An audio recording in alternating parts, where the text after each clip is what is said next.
Good morning, dear students. Today we're going to learn Commercial Subject Group Level 2. Communication Skills, Chapter 5, Meeting. By the end of this lesson, you should be able to define the term meeting, list the types of meeting, discuss the benefits of attending a meeting, and finally, identify the conditions of valid meeting. We're going to start with a short video. I want you to carefully watch this video as I will ask you few questions about the video.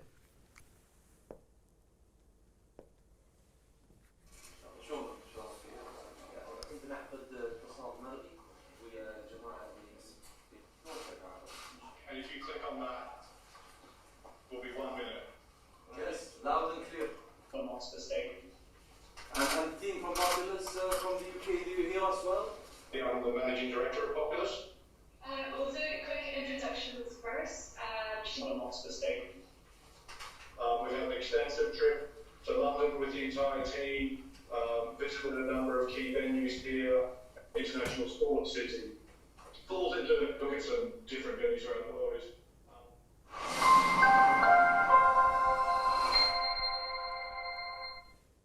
I'll give you a few seconds to answer the questions.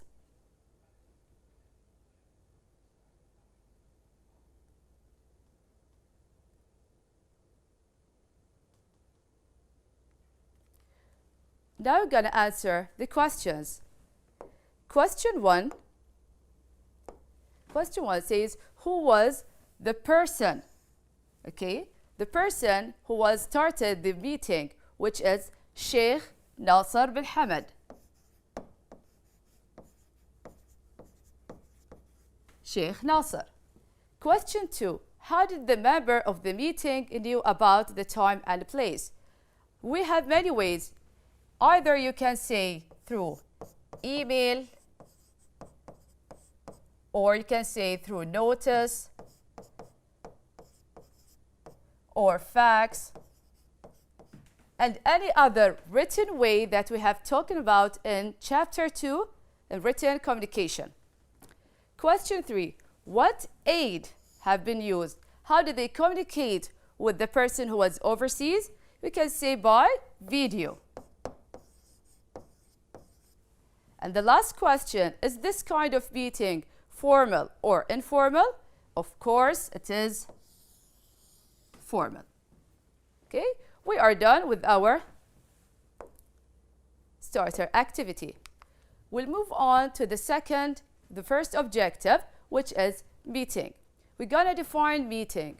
What do I mean by meeting? As we can see here, meeting allows one person or several to give information in a short period of time. As I highlighted here, short period of time. As we know that the employees are very busy at work and they don't want to waste all their times in the meeting. So the meeting must take short period of time. Moving on to our second objective, which is purposes of meeting. As we can see here, we have 6 purposes of meeting. Why do we meet? Why we need meeting at work? First purpose is to share information. For example, now at the work they give you a project. So you have to gather or collect information. And then you have to meet together and each party or each part will share the information with the others. Second purpose is to evaluate ideas. For example, each person have idea. We want to come up with a good idea. So we're going to meet together, evaluate each idea, and then choose the best idea. Number 3, to develop plans. Already as in the work, we put plans for the work. But sometimes we need to improve or develop these plans. So we're going to meet to develop these plans. Number 4, to make decisions. Let's say, for example, problem came the work. Suddenly problem occurs at the work. We need to take a decision how to solve this problem. So we're gonna meet together to take a decision. To create a document, For example, now for the meeting, we want to make an agenda. Agenda is a type of a document. So we're gonna meet together to create the agenda. The last purpose is to motivate members. Let's say, for example, at school, when the quality assurance will come visit the school, the headmaster will make a meeting with all the teachers to motivate them to do their best in the lessons. So this is our second objective. We'll move on to our third objective, which is types of meeting. As we can see here, we have 3 types of meeting. First one is informal meeting.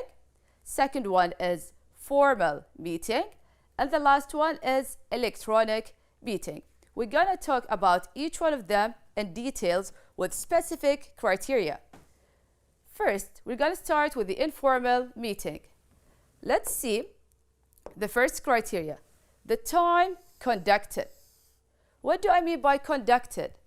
Conducted, it means start. At what time we're gonna start the informal meeting?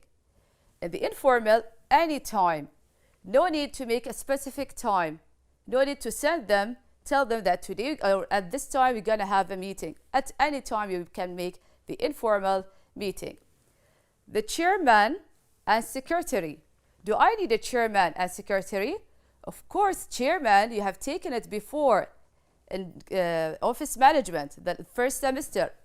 So the informal meeting, we don't need for the chairman and secretary. Minutes. What do I mean by minutes? The next lesson, we're gonna learn about the minutes. In the informal meeting, no need for minutes.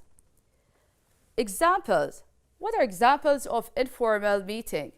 For example, I have staff meeting, management meeting, project meeting, and etc. There are many examples.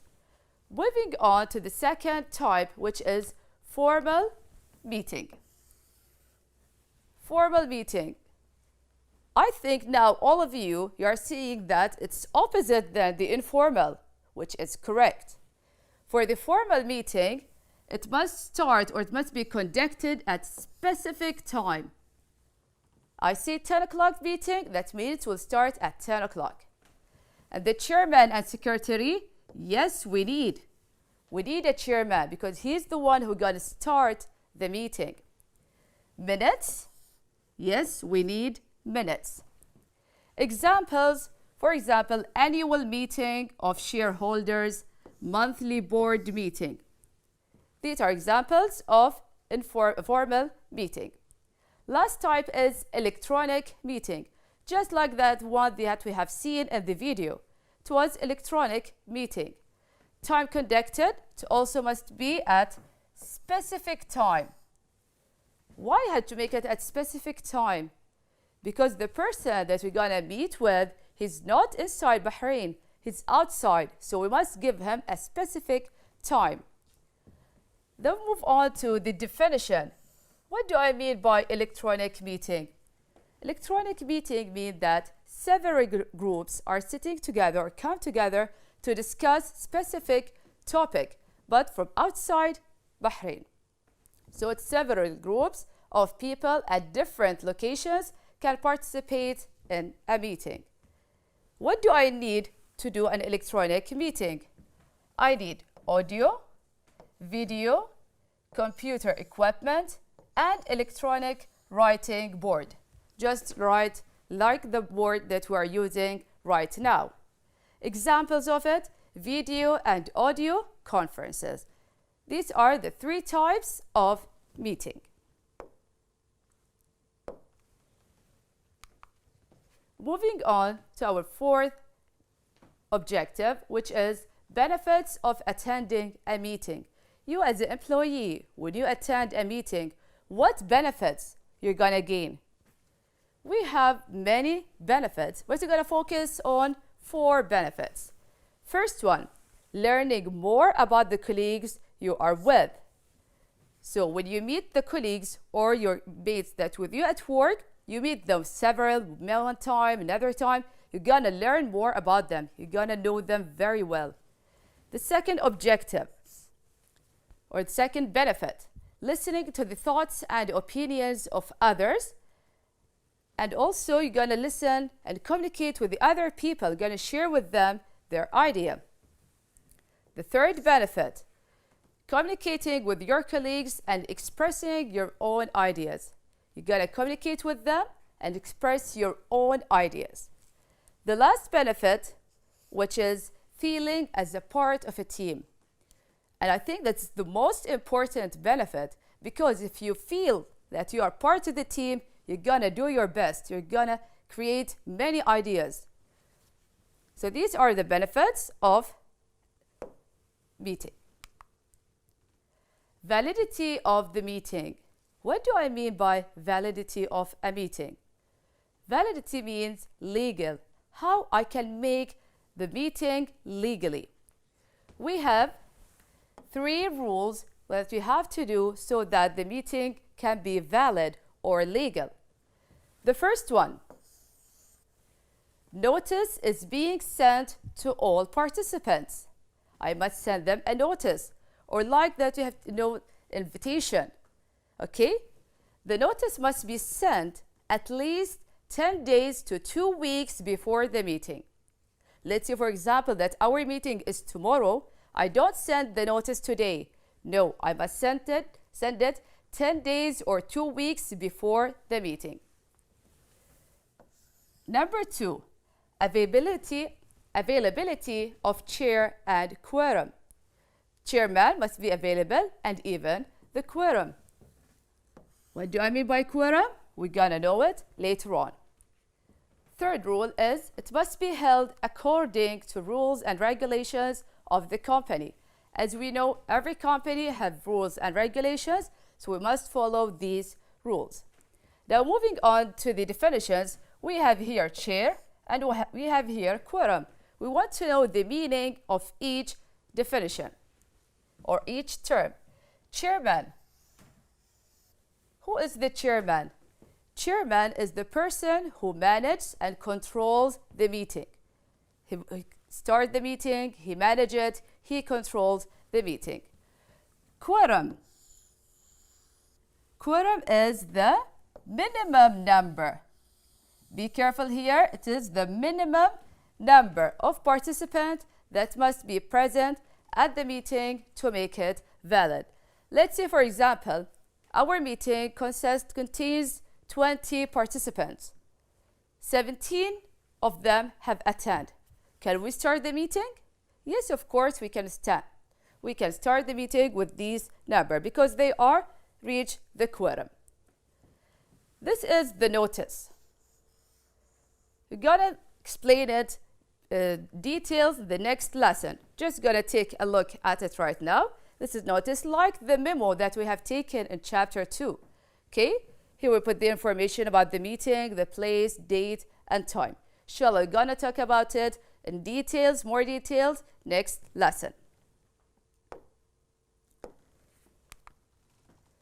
Now, I'm gonna ask you 3 questions, true and false questions. Let's start with question 1. Formal meetings were planned, structured, usually conducted at specific time. True or false? The answer is true. Let's move to the second question. Quorum is maximum number of participants that must be present at a meeting to make it valid. True or false? The answer is false. It must be the minimum number, not the maximum number.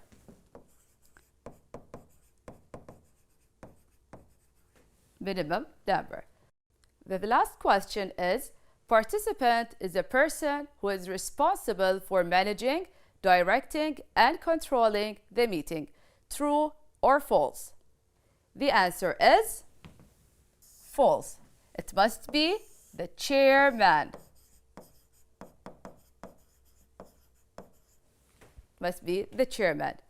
By that, we are done with our lesson for today. Thank you for listening and wish you all the best. You can follow us on, you can see this lesson on EduNet and on the website of Ministry of Education. Thank you very much.